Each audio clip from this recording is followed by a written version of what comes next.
Good afternoon. मैं विश्वजीत सेमवाल। आज हम बात करते हैं कक्षा 10 के लिए जो हमारी पूरक पुस्तिका है कृतिका, उसके पाठ संख्या 1 जिसका नाम है माता का अंचल। प्यारे बच्चों, इस कहानी में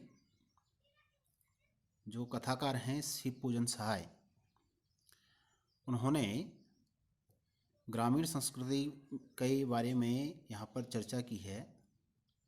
और ये कहानी आज से लगभग 100 साल पहले की बात कहती है। और उस समय बच्चे का जो बचपन होता था स्वाभाविक होता था, सरल होता था, सहज होता था। उसमें किसी प्रकार का न तो दबाव होता था, न अड़चनें होती थी। बच्चे को जो पारंपरिक खेल वो खेलने का अवसर उसे दिया जाता था। आज हम देखते हैं कि बहुत सारा बचपन के बारे में मामले में परिवर्तन हुआ है। जब से निठारी जैसे कांड हुए हैं, माता पिता अपने बच्चों के प्रति वो सचेत हो गए हैं। तो जो पाठ की कहानी है माता का आंचल, इसमें जो कथाकार हैं उनके बचपन का नाम होता है तारकेश्वर नाथ। अब कहानी में जो तारकेश्वर हैं वो उनका अपने पिता से बहुत ज़्यादा स्नेह आधारित रिश्ता है, जबकि बच्चे का माँ से ममता का रिश्ता होता है। माँ की ममता को हम बयान नहीं कर सकते शब्दों में। यहाँ जो बच्चा है भोलानाथ, कहानी में नाम उसका भोलानाथ है जबकि असली नाम उसका तारकेश्वर नाथ है। वो पिता के साथ में ज़्यादा उसका लगाव है और पिता के स्नेह में किंचित कठोरता शामिल हो सकती है। इसलिए वह अपने पिता से स्नेह प्राप्त करके आनंदित हो सकता है, पर उसमें माँ के प्रेम के बराबर सुख नहीं मिलता। भोलानाथ को अपने पिता से गहरा लगाव था, बहुत ज़्यादा। हम अगर कहानी पढ़ें तो कहानी में बताया गया है कि खाना खाना, सुबह उठना, पूजा पाठ करना, नहाना धोना, बहुत सारे काम वो पिता के साथ में निभाता है। लेकिन जब विपदा आती है तो वह अपनी माँ के पास जाता है। पाठ का जो शीर्षक है माता का आंचल। आंचल माने गोद। आंचल अलग है और अंचल अलग है। तो हम थोड़ा सा यहाँ पर देखें। अंचल, अंचल माने गोद। तो उसको माँ की जो गोद है उसमें परम सुख की प्राप्ति होती है। पिता से डांट खाने की संभावना बहुत होती है जब बच्चे पर विपदा आती है, लेकिन माँ की गोद में हर स्थिति में प्रेम, ममता और दुलार मिलना निश्चित है। माँ थोड़ा बहुत डांटेगी, लेकिन अंत में वो भी जो है अपने बच्चे के दुख में सम्मिलित हो जाती है और उसे जो है दुलारने पुचकारने लगती है। अब इस कहानी में एक बच्चा है और उसे खेल कूद बहुत अच्छा लगता है और ग्रामीण खेल हैं, स्वाभाविक खेल हैं।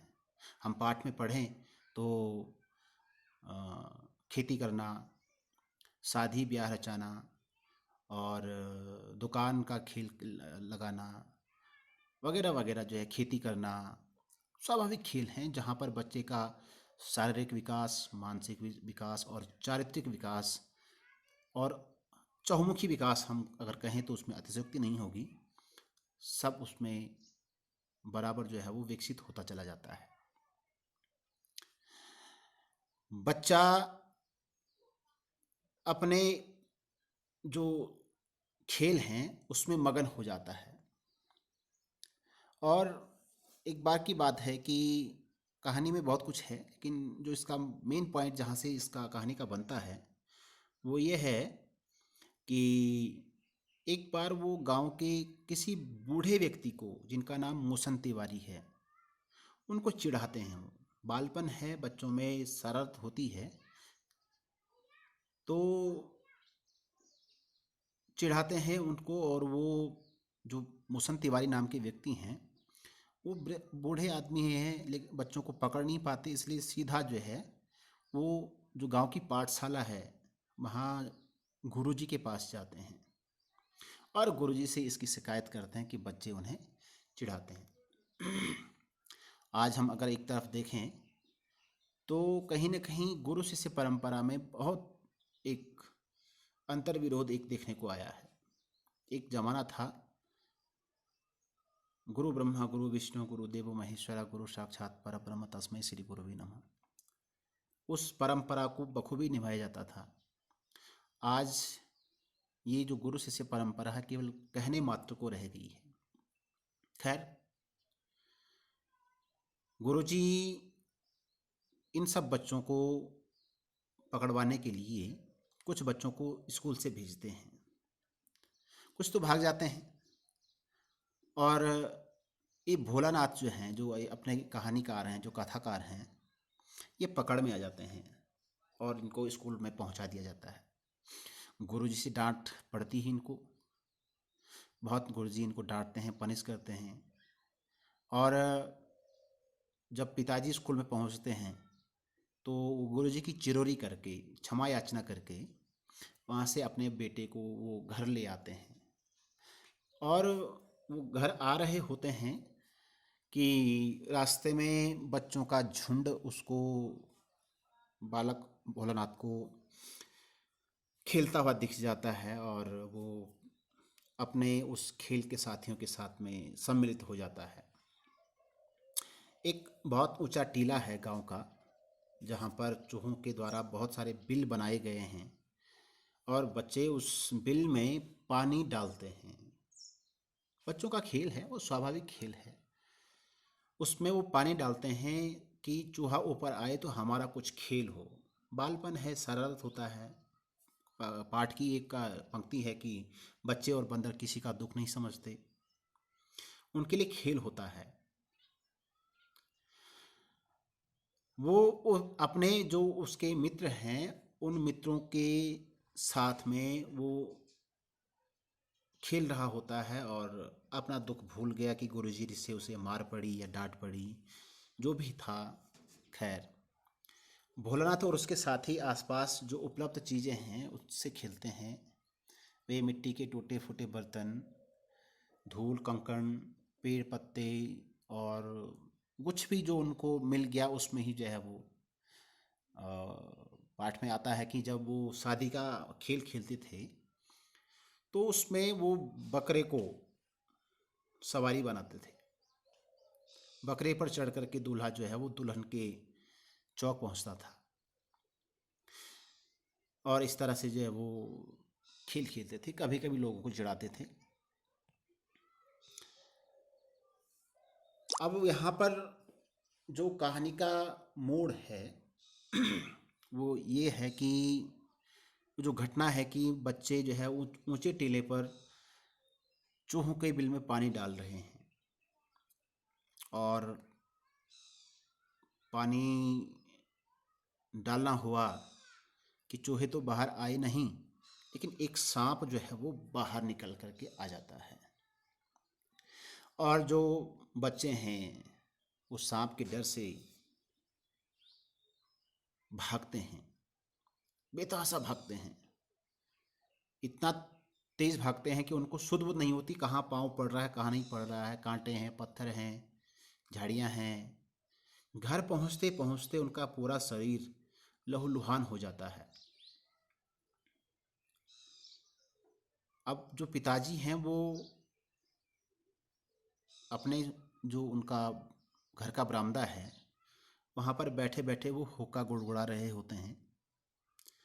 बच्चे को देखा भागता हुआ आ गया, उसे आवाज़ देते हैं। लेकिन इस समय क्योंकि बालक को कष्ट है, वो दुख में है, वो सीधा जो है भागता है और अपनी माँ की गोद में छिप जाता है। माँ अपने बेटे की जो हालत देख करके बहुत दुखी होती है और उसे अपने आंचल में छिपा लेती है। इस प्रकार जबकि उसका अधिक समय, कहानी में पढ़ेंगे कि पूरा समय उसका पिता के साथ में व्यतीत होता था, लेकिन जब विपदा आई उस समय उसे माँ की गोद ही सबसे सुरक्षित और शांतिमय प्रतीत होती है। बच्चे का माँ से ममता का रिश्ता होता है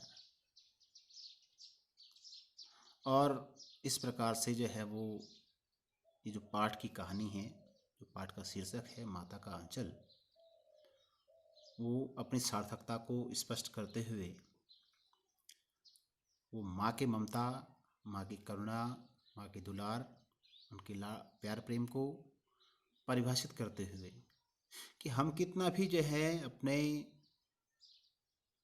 घरों में बहुत व्यस्त हो जाएं अपने परिवारजनों के साथ में, लेकिन जब विपदा आती है तो सबसे पहले माँ याद आती है।